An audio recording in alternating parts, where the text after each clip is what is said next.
नमस्कार मित्रांनो, आजच्या व्हिडिओमध्ये आपण बघणार आहोत अवकाश निरीक्षणासाठी दुर्बिणीचा उपयोग कसा होतो आणि त्या दुर्बिणीचा शोध कसा लागला। सर्वप्रथम आपण बघू की अवकाश निरीक्षण आणि त्याचे फायदे कोणकोणते आहेत। फार प्राचीन काळापासून मानवाने सूर्य आणि रात्रीच्या आकाशातील चंद्र तारकांकडे कुतूहलाने पाहायला सुरुवात केली। साध्या डोळ्यांनी केलेले निरीक्षण आणि अफाट कल्पनाशक्ती यांच्या साहाय्याने मानवाने डोळ्यांनी दिसणारे अवकाश समजून घेण्याचा प्रयत्न केला। आकाशातील ताऱ्यांची, नक्षत्रांची स्थिती काळानुसार बदलते आणि या स्थितीचा आणि ऋतुचक्राचा काहीतरी संबंध आहे हे मानवाच्या लक्षात आले। शेतीसाठी ऋतुचक्राची माहिती आवश्यक असल्याने हे आकाश दर्शन मानवाला उपयोगी पडू लागले। नक्षत्रांची स्थिती दर्यावर्दींना दिशादर्शक म्हणून उपयोगी पडू लागली। आकाश निरीक्षणातून निर्माण झालेल्या असंख्य प्रश्नांची उत्तरे शोधण्यासाठी मानवाची धडपड सुरू झाली, परंतु आकाशातील ग्रह अथवा तारे अधिक जवळून पाहण्यासाठी त्यास कोणतेही उपकरण उपलब्ध नव्हते। या अवकाश निरीक्षणासाठी आवश्यक असणारे जे उपकरण आहे ते म्हणजे दुर्बीण। तर या दुर्बीणचा शोध कसा लागला ते आपण बघू। चष्मा तयार करणाऱ्या हान्स लिपर्से या संशोधकाने 1608 मध्ये दोन भिंगे एकमेकांसमोर धरून पाहिल्यास दूरची वस्तू जवळ दिसते याचा शोध लावला व त्यापासून त्यांनी पहिली दुर्बीण तयार केली।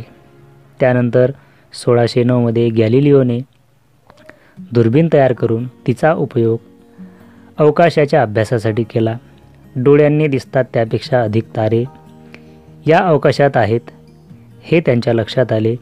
दुर्बिणीच्या मदतीने त्याने गुरूचे 4 उपग्रह, सूर्यावरील डाग इत्यादींचा शोध लावला। गॅलिलिओच्या दुर्बीणनंतर दुर्बीण तंत्रज्ञानात एकंदरच अवकाशशास्त्र आणि तंत्रज्ञानात मानवाने प्रचंड मोठी झेप घेतली आणि या गॅलिलिओने लावलेल्या दुर्बीणच्या शोधानंतर अवकाशशास्त्र आणि तंत्रज्ञानाचा विकास झाला। हा दुर्बीण आणि अवकाश संशोधन याचा संबंध कसा आहे ते आपण पुढे बघूया। यानंतर बघू आपण प्रकाशाची विविध रूपे। प्रकाश म्हणजे विद्युत चुंबकीय प्रारणे असून तरंगलांबी हा प्रकाशाचा एक गुणधर्म आहे। ज्या प्रकाशाची तरंगलांबी जवळपास 400 नॅनोमीटर ते 800 नॅनोमीटरमध्ये आहे तोच प्रकाश आपला डोळा पाहू शकतो, त्यालाच आपण दृश्य प्रकाश तरंग म्हणतो। परंतु या तरंगलांबी व्यतिरिक्त तरंगलांबी असलेल्या प्रकाशही आहे जे आपण डोळ्यांनी पाहू शकत नाही, कारण आपले डोळे त्या किरणांसाठी संवेदनशील नाहीत। तर या दृश्य प्रकाश तरंगाच्या व्यतिरिक्त इतर कोणकोणती किरणे आहे, त्यांची तरंगलांबी कोणती आहे ते आपण बघू। प्रकाशाचे वेगवेगळे रूप आणि त्यांची तरंगलांबी समोर दिलेली आहे। सर्वप्रथम बघू आपण रेडिओ लहरी। या रेडिओ लहरींची तरंगलांबी ही सुमारे 20 सेंटीमीटरहून जास्त असते। त्यानंतर प्रकाशाचं दुसरं रूप ते म्हणजे सूक्ष्मलहरी। या सूक्ष्मलहरींची तरंगलांबी असते 0.3 मायक्रोमीटर ते 20 सेंटीमीटर। या व्यतिरिक्त अधोरक्त लहरी असतात ज्यांची तरंगलांबी 800 नॅनोमीटर ते 0.3 मायक्रोमीटर एवढी असते। याशिवाय दृश्य प्रकाश किरणे ज्यांची तरंगलांबी 400 नॅनोमीटर ते 800 नॅनोमीटर एवढी असते। या व्यतिरिक्त अतिनील किरणे आहे, क्ष किरणे आहेत, गॅमा किरणे आहे, यांचीसुद्धा तरंगलांबी ही वेगवेगळी असते। या विविध तरंगलांबीची प्रकाश किरणे आहेत, पण ते आपल्याला नुसत्या डोळ्यांनी बघता येत नाही। जी किरणे आपल्याला डोळ्यांनी बघता येतात त्यांना आपण दृश्य प्रकाश किरणे असे म्हणतो। त्यामुळे अवकाशातून येणारे दृश्य प्रकाश पाहण्यासाठी आपण दृश्य प्रकाश दुर्बिणी म्हणजे साधे भिंग किंवा आरशापासून बनवलेले दुर्बीण वापरतो. परंतु अनेक खगोलीय वस्तूंपासून दृश्य प्रकाशाव्यतिरिक्त इतर प्रकारची प्रकाशही निघतात, ज्यामध्ये रेडिओ लहरी आहे, क्ष किरण आहे, गॅमा किरण आहे इत्यादी प्रकारचे प्रकाश किरण ग्रहण करण्यासाठी आणि त्यांच्या स्रोतांचा अभ्यास करण्यासाठी आपल्याला वेगवेगळ्या प्रकारच्या दुर्बिणींची गरज भासते. तर हे वेगवेगळ्या प्रकारचे दुर्बीण कोणते आहे, त्यांचे कोणकोणते प्रकार आहे ते यानंतर आपण बघू. चला तर बघू दुर्बिणीचे प्रकार. सर्वात पहिला प्रकार आहे तो म्हणजे दृश्य प्रकाश दुर्बिणी. दृश्य प्रकाश दुर्बिणीमध्ये 2 किंवा अधिक भिंगांचा वापर केलेला असतो, जे आपल्याला चित्रामध्ये दिसत आहे. खगोलीय वस्तूंपासून येणारा जास्तीत जास्त प्रकाश एकवटला जावा म्हणून पदार्थीय भिंग मोठ्या आकाराचे असते. या एकवटलेल्या प्रकाशापासून खगोलीय वस्तूची विशाल प्रतिमा तयार करणारे भिंग म्हणजेच नेत्रिका भिंग लहान आकाराचे असते. प्रकाश किरणे वातावरणातून भिंगात किंवा भिंगातून वातावरणात जाताना आपला मार्ग बदलतात, म्हणजेच त्यांचे वक्रीभवन होते. म्हणून या दुर्बिणींना वक्रीभवक दुर्बिणी असे म्हणतात. सामान्य आकाश निरीक्षणासाठी या प्रकारची दृश्य प्रकाश दुर्बीण उपयुक्त ठरत असली तरीही यामध्ये अनेक अडचणीसुद्धा आहेत.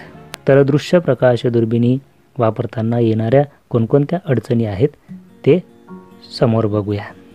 सर्वात महत्त्वाची अडचण म्हणजे स्रोताकडून येणारा जास्तीत जास्त प्रकाश एकत्र करून स्रोताची तेजस्वी प्रतिमा मिळवायची असेल तर पदार्थीय भिंगाचा व्यास जास्तीत जास्त मोठा असणे आवश्यक असते.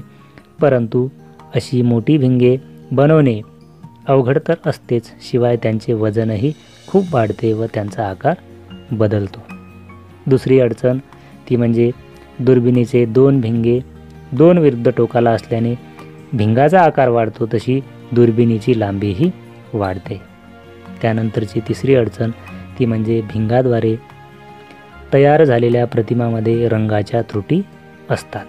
दृश्य प्रकाश दुर्बिणीमध्ये येणाऱ्या अडचणी दूर करण्यासाठी अंतर्वक्र आरशापासून दुर्बिणी बनवण्यात येतात.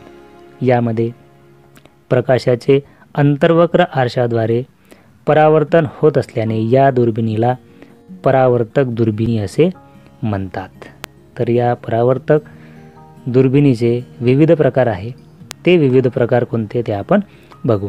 यामध्ये वस्तूची तेजस्वी प्रतिमा मिळवण्यासाठी मोठे आरसे अत्यावश्यक असतात, परंतु मोठे आरसे बनवणे तुलनेने सोपे आहे.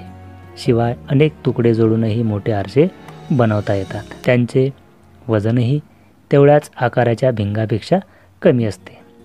आरशाद्वारे तयार झालेल्या प्रतिमेत रंगाची त्रुटी नसते.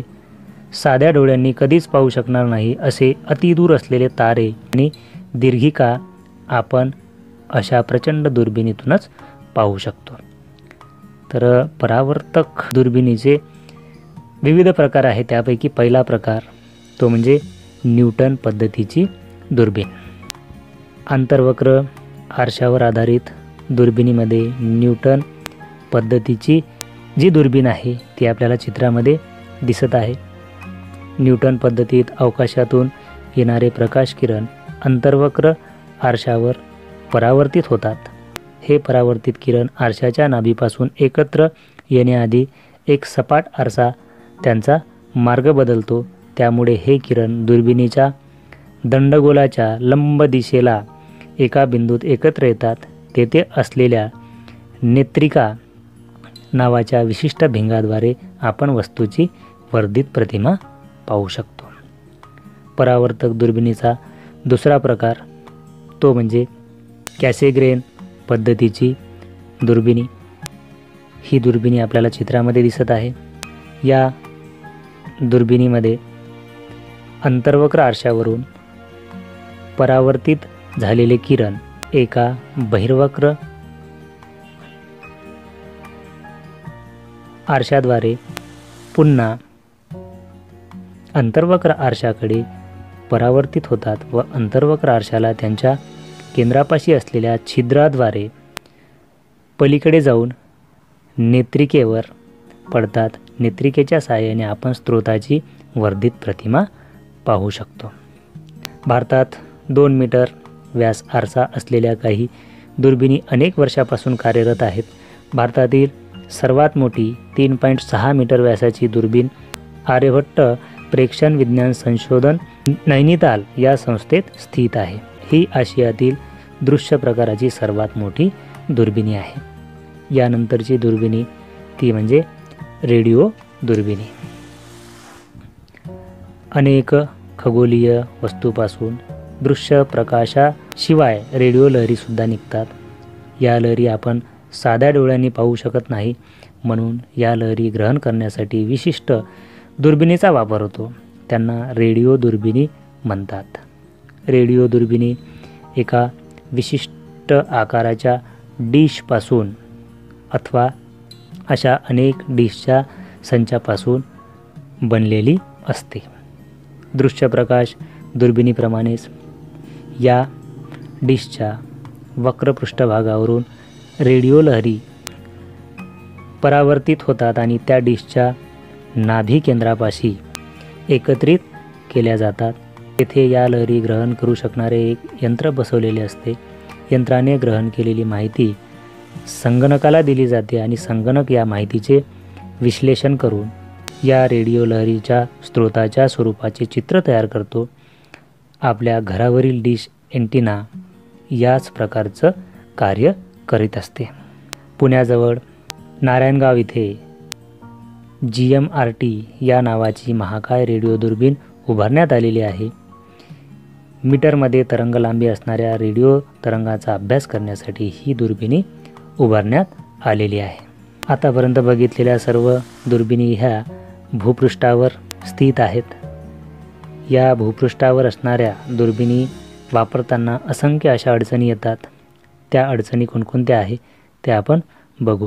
अवकाशातून विविध खगोलीय वस्तूंकडून येणारा दृश्य प्रकाश व रेडिओ लहरी पृथ्वीच्या वातावरणातून पृष्ठभागापर्यंत पोहोचू शकतात. त्यामुळे दृश्य प्रकाश व रेडिओ दुर्बिणी या भूपृष्ठावर उभारण्यात येतात. परंतु अशा भूपृष्ठावरील दुर्बिणींद्वारे चांगल्या प्रतीची निरीक्षणे करण्यामध्ये काही अडचणी येतात. तर त्या अडचणी आपण बघू. अवकाशातून दृश्य प्रकाश वातावरणातून प्रवास करून पृथ्वी तलावर पोहोचतो.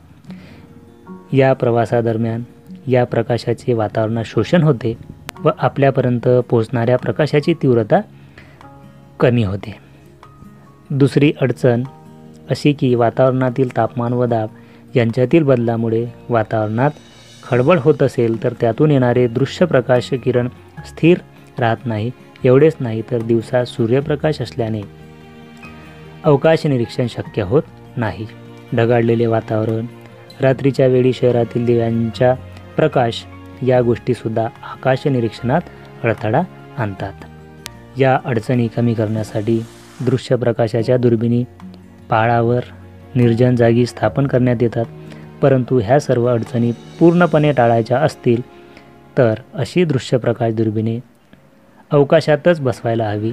कारण अवकाशात या साऱ्या अडचणी नसतात आणि प्रकाश किरणांच्या स्रोताची मिळणारी प्रतिमा अतिशय सुस्पष्ट आणि स्थिर असेल. ही कल्पना शास्त्रज्ञांनी प्रत्यक्षात उतरवली.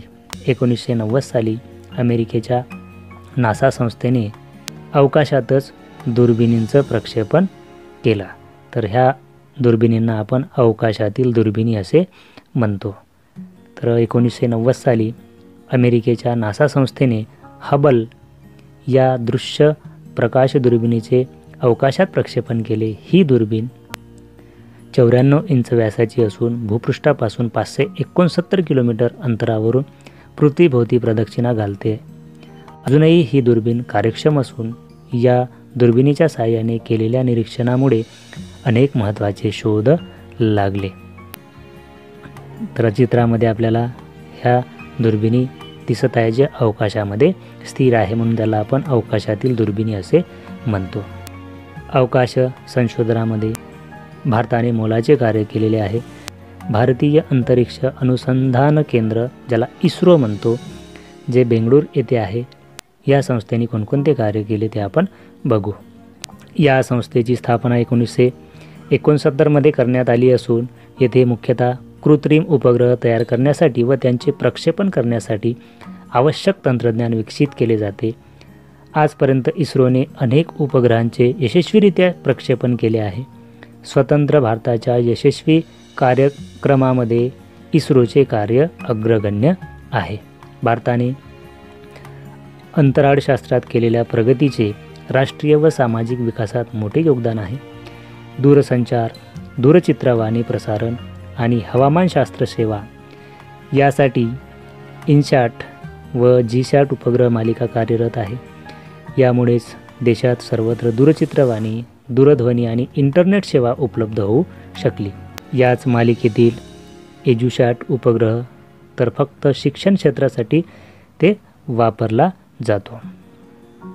देशातील नैसर्गिक संशोधनाचे नियंत्रण आणि व्यवस्थापन आणि आपत्ती व्यवस्थापन यासाठी IRS उपग्रह मालिका कार्यरत आहे.